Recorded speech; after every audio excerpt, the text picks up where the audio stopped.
Alors, on va parler des Активные мероприятия. les mesures actives, des événements actifs, la guerre de l'information. Donc, on va reprendre la cyberguerre, hein. Je vais me baser sur un document de 14 pages aujourd'hui et on va essayer de rentrer dans la tête, hein, des gens qui nous gouvernent, mais aussi des gens qui dirigent les opérations militaires, de sécurité, de défense, d'information, ce qu'on appelle la guerre psychologique, hein. Je vais vous lire un papier du DOI, hein. Donc c'est des papiers de l'OTAN, je vous mettrai les sources, vous verrez que c'est pas du bullshit, comme on dit aujourd'hui, c'est l'information et les opérations psychologiques comme défi, sécurité et défense. Alors, petit résumé, petite introduction.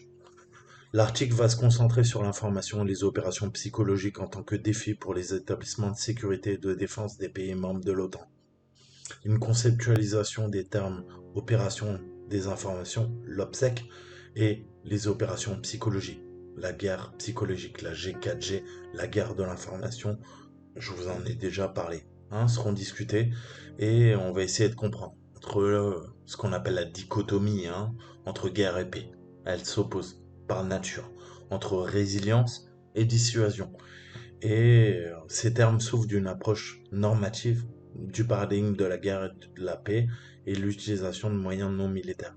Cela peut conduire à une plus grande vulnérabilité des systèmes de sécurité et de défense face à un adversaire.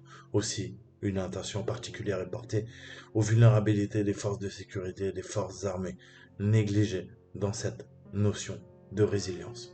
L'environnement d'information. L'environnement d'information regroupe techniquement cette bulle dans laquelle je vis et qui va me permettre de récupérer de l'information, de la data, hein. C'est les bases du réseau, du renseignement d'origine source ouverte. Ensuite, les opérations au niveau de l'information. C'est ce qu'on appelle plus communément l'infosec, la sécurité de l'information, que ce soit pour une armée, pour une entreprise ou pour un YouTuber, pour protéger son identité. Psychologique, hein, la guerre psychologique au niveau des opérations. Je vous ai dit, le hacking, c'est multidisciplinaire, c'est multifactoriel.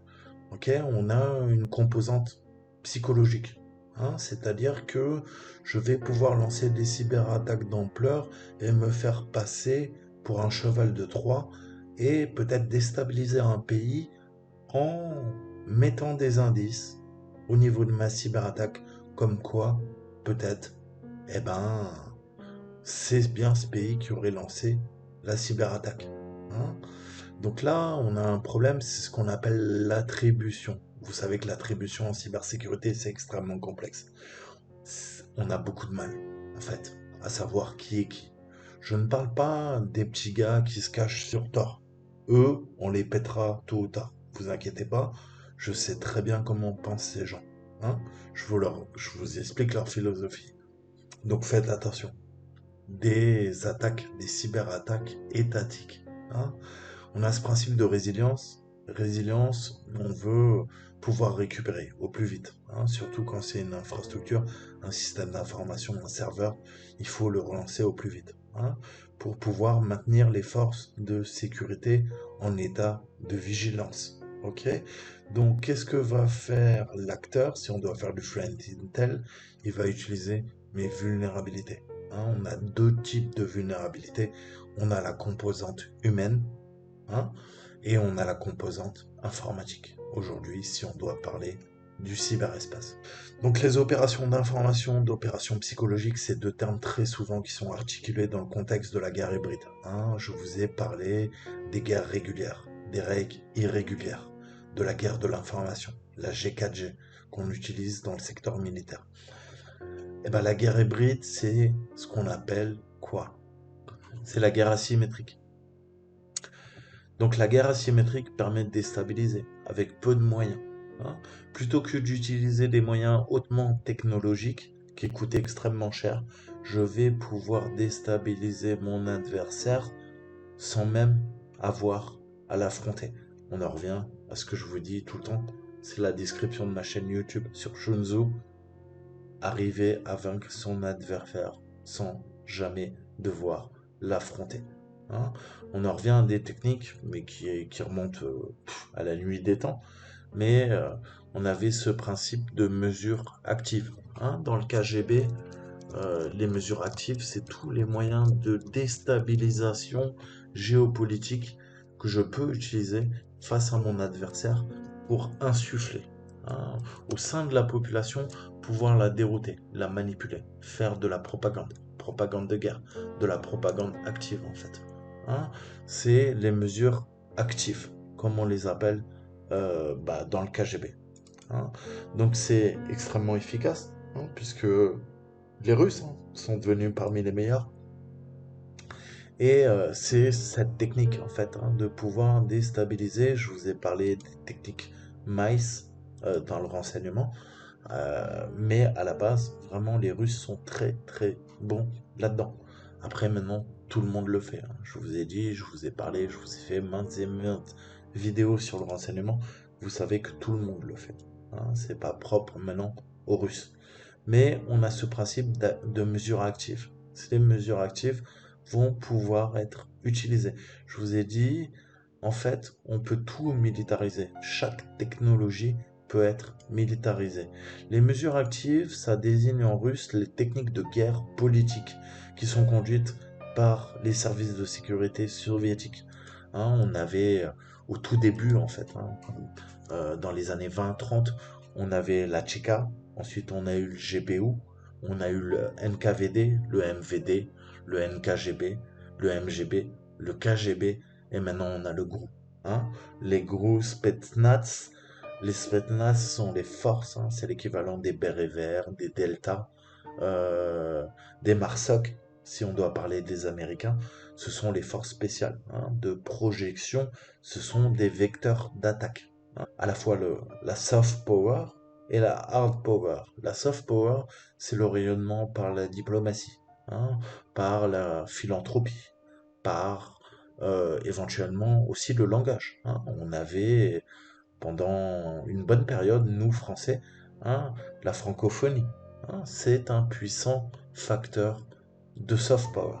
Ok, mais on a aussi le hard power. Le hard power, c'est la dissuasion nucléaire.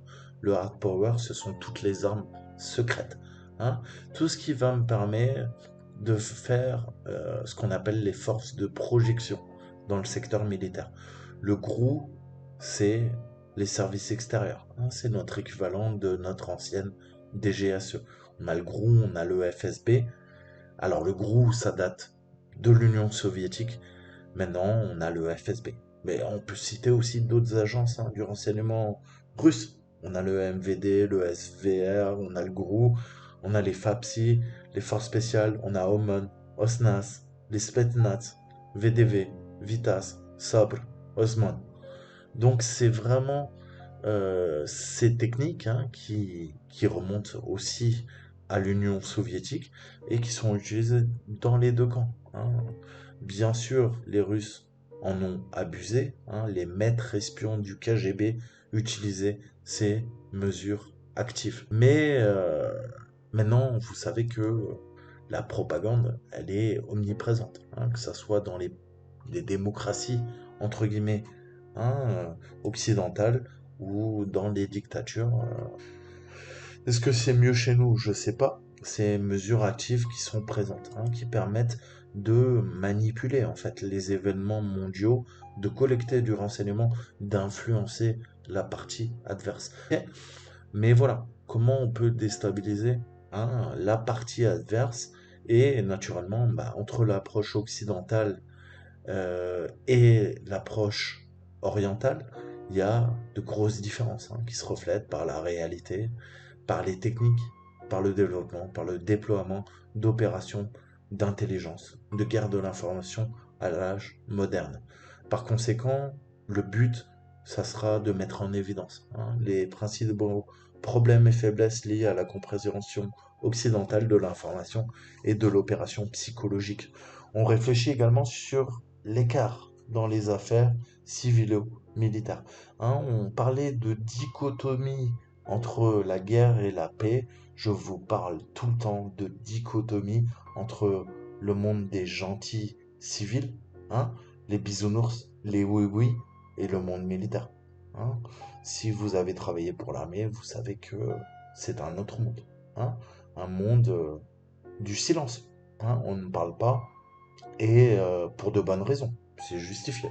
Hein. C'est la raison d'État qui prime. Après, est-ce que c'est bien, est-ce que c'est mal? Parfois c'est bien, parfois clairement c'est mal. Mais pas de politique, j'ai dit pas de politique. Donc on a, même au sein de l'OTAN, des discussions intenses en fait sur la protection de la société. Hein. Vous savez qu'on est à l'ère du tout technologique, hein, où on peut influencer via l'information. C'est la fameuse G4G qui a été instituée à l'Académie de West Point. Mais on a aussi des opérations de guerre psychologique. Le GRU est spécialisé là-dedans. Hein. C'est vraiment l'intelligence offensive. Hein. Comme je peux militariser un ordinateur, un payload, une charge utile, un langage informatique, je peux également militariser une technologie, je peux également militariser le langage. Hein. Mais ça ne reflète pas forcément ce qu'il y a au sein de la société civile. C'est pour ça que je m'efforce de vous faire comprendre que malheureusement, euh, vous avez accès à l'information, mais la formation est restreinte. Si vous n'avez pas un niveau d'habilitation, et c'est le principe de la compartimentation dans l'armée, dans le renseignement, vous n'aurez qu'une vision morcelaire, fragmentaire. Comme je vous dis toujours, vous n'aurez pas la big picture. Le problème, c'est que pour comprendre le monde d'aujourd'hui, cette société digitale, numérique, eh ben, il faut connecting the dots. Il faut pouvoir connecter les points, comme on dit en anglais, avoir la vision d'ensemble, en fait. Et on a tendance à croire que tout se résume de façon assez triviale. Hein. L'armée est là pour défendre le pays, le gouvernement est au pouvoir pour défendre également les citoyens. Vous savez que c'est extrêmement plus complexe. Hein. Le pouvoir s'exerce à différents niveaux. Hein. La connaissance, savoir, c'est pouvoir. Je vous le répète, la connaissance s'exerce également à différents niveaux. Vous devez avoir de l'habilitation pour comprendre, en fait, les mécaniques sous-jacentes qui permettent de comprendre, de mieux comprendre le fonctionnement de la société, des sociétés civiles, occidentales ou autres, des dictatures, des démocraties éclairées, des démocraties qui tournent de plus en plus à la dictature, mais ça, c'est un autre sujet. Encore une fois, je ne fais pas de politique. J'en reviens à ce papier. Hein. La représentation militaire et la sécurité seront absentes de cette discussion.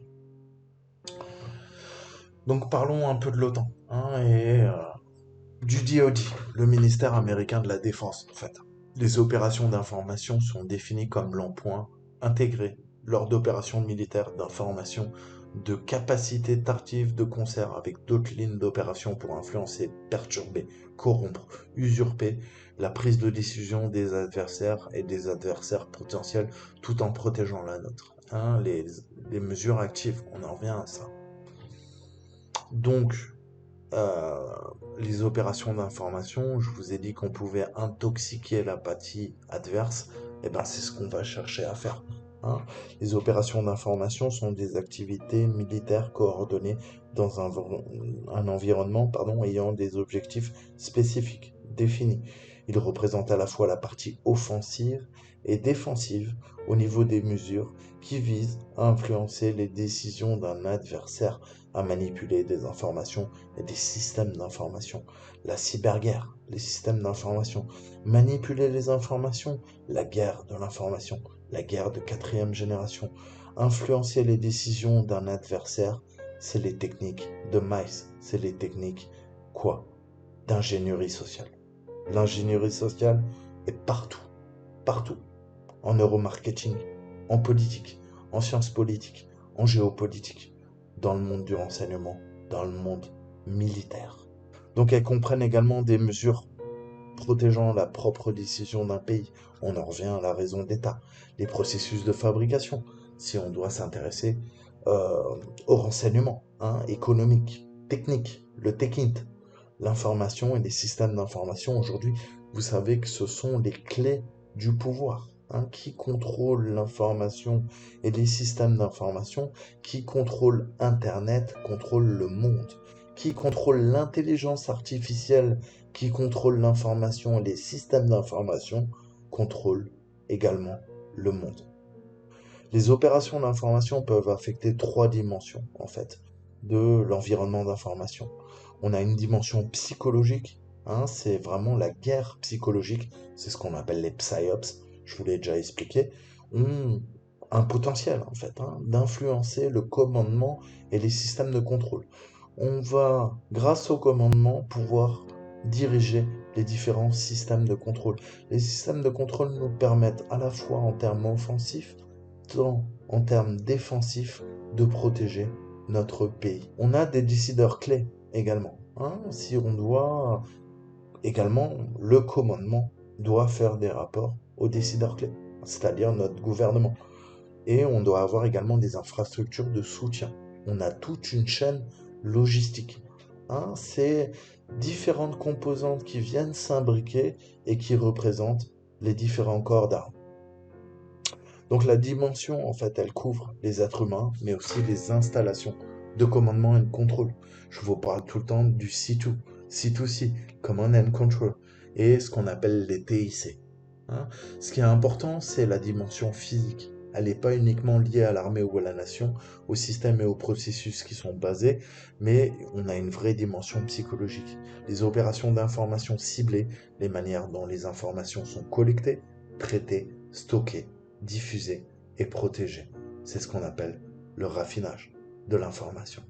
Vous prenez des données en brut et vous avez quelque chose en sortie qui est exploitable, qui va vous donner un avantage concurrentiel, qui va vous donner un avantage opérationnel. Ok?